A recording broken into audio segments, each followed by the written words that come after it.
A partir del próximo lunes, la Suprema Corte de Justicia discutirá un proyecto en el que se propone declarar inconstitucional una parte de la Constitución, y esta es la que se refiere en el artículo 19 a la prisión preventiva oficiosa. Esto, si usted nos ha escuchado en los últimos días, ha dado lugar a un intenso debate entre el presidente, es decir, entre el Ejecutivo y el Poder Judicial, porque el presidente López Obrador está firmemente en contra de que se revise la prisión preventiva oficiosa. ¿Cuál es esta? Pues es, por decirlo llanamente, la prisión automática para personas que son acusadas de ciertos delitos que vienen mencionados en el artículo 19 constitucional.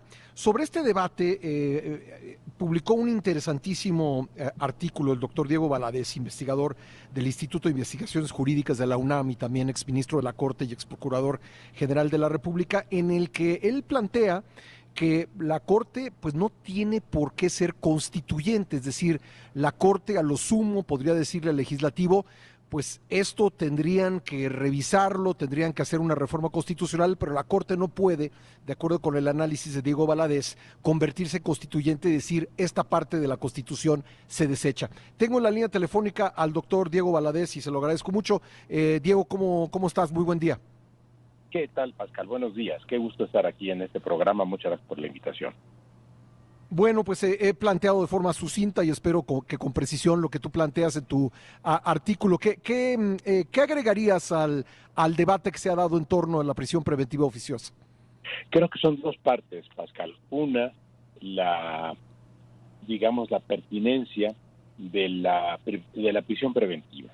Y advierto que la mayor parte de la sociedad y de quienes nos dedicamos al derecho estamos en contra de que haya esta institución con carácter oficioso. O sea, sí debe subsistir la prisión preventiva para los casos que razone y justifique el Ministerio Público y que entienda pertinentes el juzgador.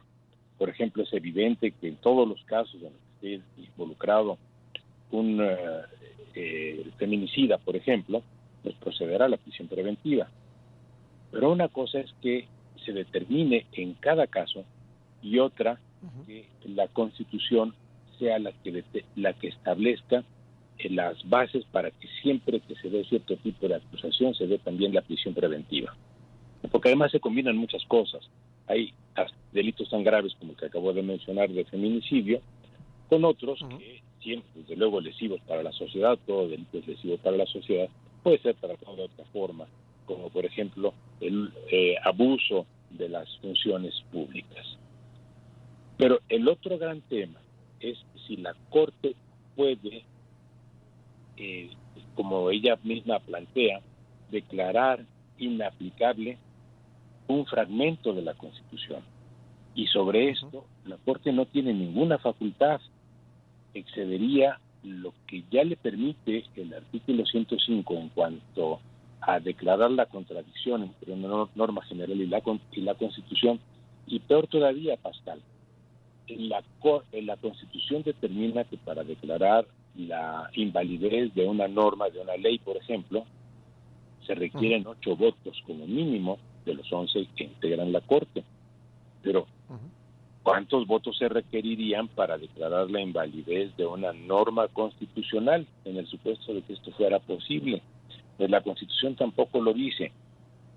De esta forma, advierto que en el proyecto que se va a discutir la próxima semana hay un planteamiento claramente inconstitucional y mi impresión, no he hablado por supuesto con ningún ministro y con ninguna ministra, pero estoy convencido de que este proyecto será rechazado, por lo menos en lo que respecta a la invalidez, a declarar la invalidez de una norma constitucional. Hay otro aspecto que me interesa subrayar contigo, y es Por que, favor. con el artículo primero de la Constitución se determina que las normas que aparecen en los tratados y convenciones internacionales tienen la misma equivalencia o equivalen a las normas constitucionales. Digamos que esto es algo que se ha discutido, que algunos aceptan, que algunos rechazan, pero asumamos que es aceptable. El hecho de que sean iguales tampoco quiere decir que un tratado internacional que proscribe la prisión preventiva se coloque por encima de la Constitución, porque la propia Constitución dice que para que los tratados sean parte del orden jurídico mexicano, deben coincidir con ella. De manera que creo que hay muchos elementos para rechazar ese proyecto.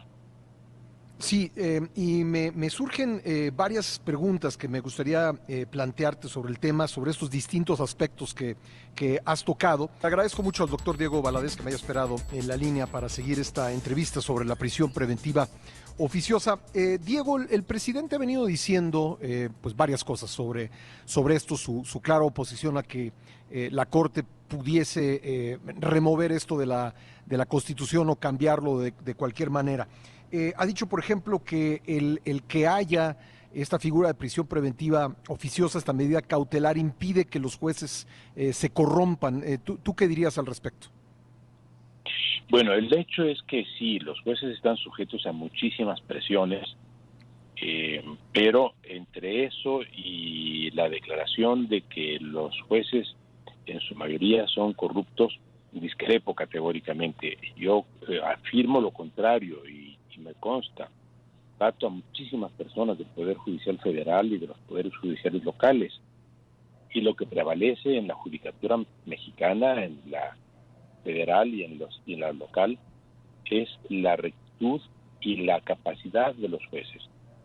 Te puedo decir, por ejemplo, que es muy impresionante el número de juzgadores que ha venido estudiando y preparándose y haciendo maestrías e incluso doctorados. Tenemos en este momento en México una de las judicaturas más preparadas que hayamos tenido nunca. Y en cuanto a honorabilidad, estoy seguro de que la mayor parte de ellos lo son. No dudo de que haya casos de corrupción. Muchos de ellos se conocen, muchos de ellos son denunciados, algunos seguramente permanecen en la oscuridad, pero sí vale la pena subrayar esta circunstancia. La otra, la de que sean objeto de presión, sin duda lo son, como lo son otras autoridades públicas y como lo somos los ciudadanos. El país se encuentra desbordado por la violencia delictiva, pero eso no es imputable a los jueces y eso no tiene relación, desde mi punto de vista, con que se ejerza o no la prisión preventiva. En todo caso, creo que sí protege a los jueces en este momento, y en eso coincido con el presidente, que no sea discrecional la determinación de prisión preventiva, sino que aparezca en la Constitución. Pero lo que sugiero y lo que considero que tendrá que pasar en el futuro es que se vayan restableciendo las condiciones de paz interior en el país y de que en México, como en cualquier otra parte del mundo, los jueces puedan actuar con libertad y sin presión por parte de los delincuentes. Porque además el juez tiene que tomar una decisión como sujetar a una persona a proceso o no, y contra eso pues no hay, digamos, no hay vinculación oficiosa, ¿no? Exacto. Ahora, lo que hay de fondo, Pascal, sí, es otro tema que hay que poner sobre la mesa, y es que efectivamente los juicios en México duran mucho tiempo. No solo se trata de que haya personas que estén privadas de su libertad en función de la prisión preventiva, sino que esa prisión preventiva se prolonga más allá de lo que la propia Constitución señala. La Constitución indica que la justicia debe ser pronta y expedita, y esto no lo es. Ahí hay que revisar los procedimientos judiciales y hay que entrar a fondo a muchas cuestiones, entre otras, revisar a la distancia de los años que llevamos con los juicios orales, qué resultados han dado y si efectivamente la justicia penal oral se ha traducido en la rapidez, en el desahogo de los juicios que se preveía cuando entró en vigor ya hace algunos años. Esos son los temas que nos están surgiendo y son, por cierto, los que no estamos abordando ni en el Congreso, ni en la judicatura, ni como planteamientos por parte del Ejecutivo. Lo que cabría en este caso en cuanto a la prisión preventiva oficiosa, en tu opinión, es que la Corte recomendara, no sé si es el verbo correcto, al Poder Legislativo hacer una reforma constitucional para acabar con ella y que la prisión preventiva sea en todos los casos justificada. Sí, la Constitución no le da derecho de iniciativa a la Suprema Corte de Justicia y yo creo que debería hacerlo, que en temas de justicia la Corte debería tener derecho de iniciativa para reformar leyes e incluso para modificar la Constitución. No lo tiene y entonces lo que podría hacer en este caso, como lo ha hecho en otras ocasiones, inclusive recientes, es presentar al Poder Legislativo, a cualquiera de las dos cámaras o a ambas, una propuesta o sugerencia de adecuaciones de la Constitución en materia de prisión preventiva. Y sería, por supuesto, un texto no vinculante para el Congreso y para las legislaturas de los estados, pero sí indicativo y orientador. Sí. Por último, parece que ha continuado en lo que tú y yo estamos hablando en la conferencia mañanera, pues los comentarios del presidente sobre este tema. Y, por ejemplo, me dice nuestra producción que hoy por la mañana el presidente pues puso el ejemplo de una persona recientemente detenida como generador de violencia en el estado de Colima, una persona a quien apodan La Vaca, y el presidente pues criticó que un juez decidiera liberarlo porque no se integró bien la averiguación. ¿Tú qué le dirías a la gente que, digamos, le preocupa pues la posible eliminación de la prisión preventiva oficiosa y que esto signifique, como ha planteado López Obrador, pues una liberación automática de mucha gente? Sin duda, ese es un problema que tenemos en la Constitución también, Pascal, y en eso el presidente tiene razón.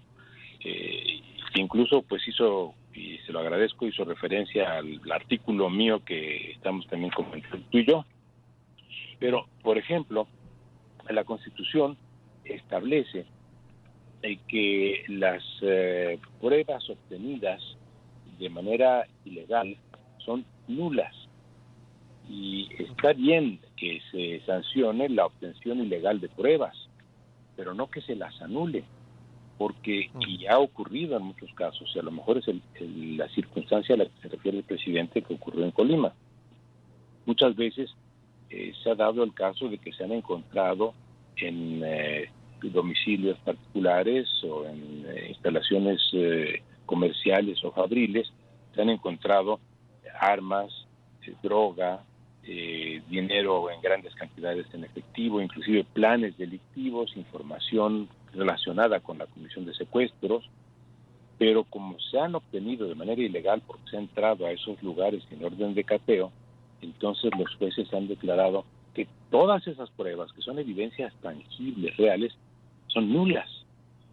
Y una cosa es que se diga que a quien perpetró un acto ilegal entrando a un sitio privado sin orden de cateo se le sancione, y otra muy distinta, que la nulidad de una prueba obtenida ilegalmente convierta en inocente a un delincuente. Eso está en nuestra Constitución y eso también hay que revisarlo. Pues Diego, te agradezco mucho la posibilidad de... Es una fuente de impunidad y qué bueno que se trata este problema, y te agradezco mucho, Pascal, la oportunidad de platicar contigo y con tu público. Gracias a ti, doctor. Un fuerte abrazo. Un saludo muy cordial igualmente. Muchas gracias. Gracias, Diego Valadez, investigador del Instituto de Investigaciones Jurídicas de la UNAM, además de exministro de la Suprema Corte y ex procurador general de la República.